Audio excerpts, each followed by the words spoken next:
Jika kalian saat ini masih ada tanggungan atau tunggakan atau tagihan aku laku yang menyebabkan kalian telat bayar di aku laku atau gagal bayar di aku laku, teman-teman nggak usah khawatir ya. Karena di video kali ini kita akan membahas tentang 7 resiko terberat kita telat bayar atau gagal bayar di aku laku. Oke, nggak usah lama-lama, yuk kita akan bahas apa saja sih sebenarnya resiko terberat di aku laku, sehingga teman-teman bisa mempersiapkan diri dan kalian bisa menghadapi segala teror, segala penagihan, dan lain sebagainya. Jadi kalian tidak akan tertipu dan kalian juga mengerti apa yang harus kalian lakukan dan apa yang nggak boleh kalian lakukan. Oke teman-teman? Oke, yang pertama, jika teman-teman telat bayar atau gagal bayar di aku laku, sudah pasti ada konsekuensi dendanya. Baik itu produk pinjaman pay later atau pinjaman tunai lain, yaitu seperti dana cicil, terus kemudian pinjaman tunai lainnya, itu tetap akan ada bunganya teman-teman. Ya, jadi kalau misal kalian ini awalnya itu pakai aplikasi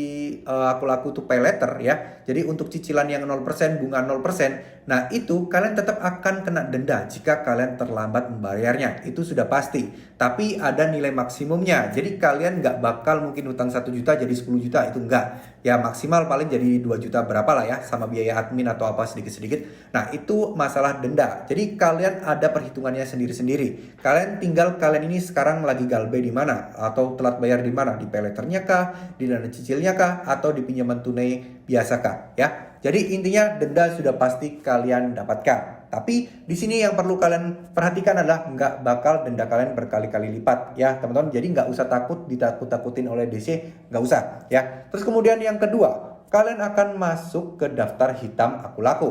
Jadi maksudnya daftar hitam bagaimana sih? Daftar hitam itu seakan-akan kalian kalau kan di aku laku ini banyak nih produknya. Kalian ada pay letter, terus kemudian ada juga pinjaman apa itu ya namanya dana cicil. Terus kemudian ada juga di situ pinjaman tunai yang biasa, pinjaman tunai lah kita sebutnya ya.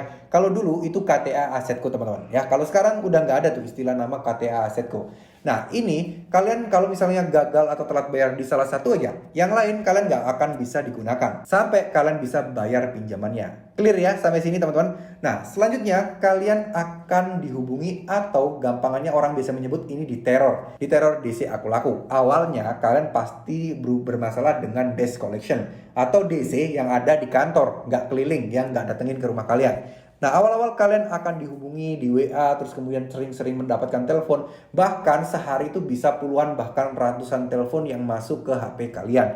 Nah, ini tentunya sangat mengganggu. Nah, bolehkah kita ngeblok nomornya? Bolehkah kita ganti nomornya? Apakah akan ada dampak kalian akan dipenjara atau kalian dianggap membawa kabur uang aku laku? Enggak. Mengganti nomor atau mungkin kalian nggak merespon telepon WA mereka, itu adalah hak sepenuhnya kalian. Tidak ada unsur pemaksaan kalian harus angkat, kalian harus jawab, enggak. Itu adalah gertakan mereka saja. Nah, mungkin saran dari saya, ada baiknya kalian cukup respon sekali aja. Saya akan usahakan, saya sampai saat ini masih belum ada uangnya, udah cukup. Gak usah kalian curhat ke sana ke sini, karena apa? Karena mereka tentunya tidak akan peduli juga teman-teman ya. Daripada kalian buang-buang waktu, lebih baik kalian mencari hal-hal yang bermanfaat dan positif. Oke, nah untuk masalah telepon ini beragam ya, bisa sampai menghubungi ke orang-orang lain, bisa sampai menghubungi ke kerabat atau mungkin rekan dan lain sebagainya. Yang mana itu tentunya akan mengganggu. Nah, pada dasarnya itu dilarang dan sampai kalau itu terjadi kepada kalian, kalian bisa lapor ke OJK, teman-teman ya.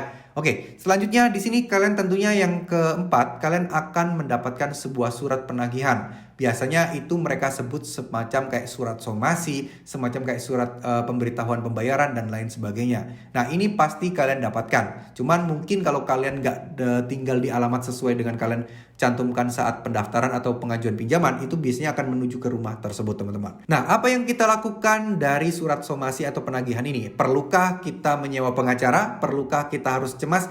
Jawabannya enggak. Surat itu hanya surat penagihan. Anggap aja itu formalitas dan anggap aja itu semacam kayak peringatan kepada kalian untuk segera membayar. Tapi apakah kalian harus membayar saat itu juga? Apakah ini akan berdampak kalau misalnya kalian nggak merespon, nggak bayar, kalian akan dipenjara? Jawabannya enggak juga teman-teman ya. Oke, sekarang lanjut aja. Lupakan masalah somasi, lupakan masalah surat. Sekarang kita akan masuk ke 5. DC lapangan datang ke rumah kalian untuk menagih. Nah ini nih, ini yang mungkin jadi fokus pembahasan kita, jadi fokus perhatian orang-orang. Saya yakin di antara teman-teman semua yang gagal bayar atau telat bayar itu pasti mencemaskan hal yang sama, yaitu mencemaskan masalah DC datang ke rumah. Gimana kalau DC-nya datang ke rumah bang? Gimana kalau DC-nya itu datang terus saya nggak ada? Gimana kalau DC-nya itu ngomong-ngomong ke tetangga saya? Gimana kalau DC-nya itu datang ke kantor saya? Terus gimana caranya agar DC nggak bisa datang dan lain sebagainya? Macam-macam pokoknya pertanyaannya teman-teman. Tapi di sini yang perlu teman-teman perhatikan dan perlu teman-teman mungkin harus sadari adalah DC itu nggak boleh ngomong-ngomong hutang kalian. DC itu nggak boleh sebar-sebar data kalian ke orang-orang yang lain. Pastinya biasanya nih yang template banget nih biasanya digunakan DC. Dia pasti akan bilang, saya akan berkoordinasi dengan RT RW setempat di mana kalian tinggal. Nah setelah itu akan menuju didampingin RT RW ke rumah kalian untuk menagih hutang kalian. Nah ini merupakan kayak semacam kayak jurus andalan lah ya. Ini pasti jelas lah orang-orang awam akan ketakutan. Wah gimana nih kalau Pak RT sampai datang ke rumah buat nagih pinjaman kita. Nah itu kalian gak usah khawatir, itu juga jarang terjadi. Bahkan yang bilang mau datang ke rumah kita malam ini jam 8 malam, kalian mau tungguin sampai besok pun dia juga gak bakal datang teman-teman. Ya, DC itu ciri khasnya kalau mau datang ke rumah itu mereka senyap, mereka diam-diam. Mereka juga gak bakal woro-woro WA kalian, enggak. Nggak bakal bilang kalau bakal datang, enggak. Mereka tiba-tiba ada aja di depan rumah kalian ya. Tapi kalian nggak perlu takut, DC itu juga manusia, DC itu bukan hantu. DC itu juga nggak bisa ngapa-ngapain kalian. Mau kekerasan, nggak bisa. Mau bentak-bentak, itu mungkin bisa. Tapi ya kalian rekam aja. Saya yakin DC tersebut akan ketakutan dan gak berani mau bentak-bentak kalian lagi. Ya, DC gak seserem kalian pikirkan ya teman-teman. Selama kalian masih pinjam di pinjaman online legal, DC itu gak bakal bisa ngapa-ngapain. Cuman untuk menakut-nakuti kalian aja agar kalian mau membayar hutang kalian. Ya, clear ya? Nah sekarang masuk ke poin ke-6. Sudah dipastikan kalau kalian telat bayar di Aku Laku akan masuk ke Slik OJK. Nah kapan waktunya? Ini beragam. Tergantung Aku Laku mau laporkan apa enggak ya. Bisa jadi sebulan, bisa jadi 2 bulan, bisa jadi 3 bulan. Tapi rata-rata udah di atas 3 bulan baru masuk ke Slik OJK. Ya teman-teman.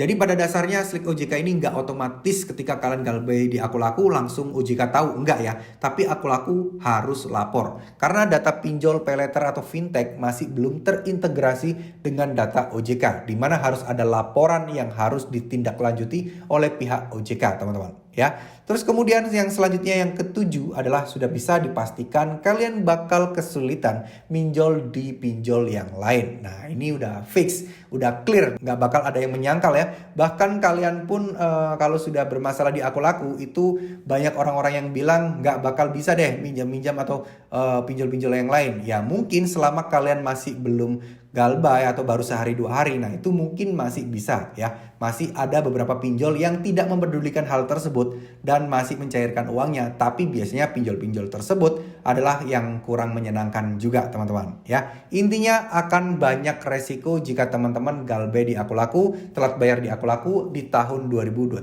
ini. Sebenarnya masih sama, tapi mungkin metodenya banyak yang berubah ya. Kayak yang dulunya itu nggak ada yang kayak menakut-nakuti somasi, pengacara dan lain sebagainya. Nah ini akan mulai digencarkan. Kenapa? Karena orang sudah makin pintar, orang sudah pada tahu bahwa telat bayar di pinjol itu nggak bakal mungkin masuk penjara. Itu saya yakin di DC sudah pada tahu kalau orang-orang sudah banyak mengetahui fakta tersebut. Tapi tetap dilakukan karena masih banyak juga orang yang nggak tahu ternyata teman-teman ya. Jadi semakin gencar tentunya karena ini awal tahun pasti ada target baru, pasti ada pencapaian-pencapaian yang harus diselesaikan oleh para DC ini. Nah tentunya ini merupakan momentum bagi mereka untuk gencar-gencar menagih teman-teman ya. Nah buat teman-teman yang saat ini masih belum ada uang, nggak apa-apa teman-teman ya. Tenang, teman-teman nggak perlu takut. Intinya di sini adalah kalian bukan dengan sengaja loh untuk nggak bayar hutang. Kalian pengen aja, bisa-bisa aja kalian bayar hutang. Tapi kondisinya kan kalian masih tidak punya uang. Nah kalau kalian di kondisi seperti ini, nggak apa-apa. Galbay aja dulu ya. Nggak ada risiko apapun kok yang terbesar. Kalau kalian nggak mau ngutang-ngutang lagi, nggak bakal ada risiko ya. Paling ini akan bermasalah kalau kalian nanti mau kredit motor, mobil, rumah, dan lain sebagainya. Biarkan aja dulu, kumpulkan perlahan-lahan. Kumpulkan untuk membayar pinjaman kalian kemarin ya. Namanya utang memang harus dibayar, tapi kan kita bisa mengumpulkan dan menabung dulu untuk membayar utang tersebut. Gak harus langsung, gak harus gali lubang tutup lubang, gak harus cari dana talangan teman-teman ya. Semoga ini bisa bermanfaat, semoga ini bisa mencerahkan teman-teman, semoga ini bisa menjadi solusi keuangan teman-teman semua. Terima kasih, wassalamualaikum warahmatullahi wabarakatuh.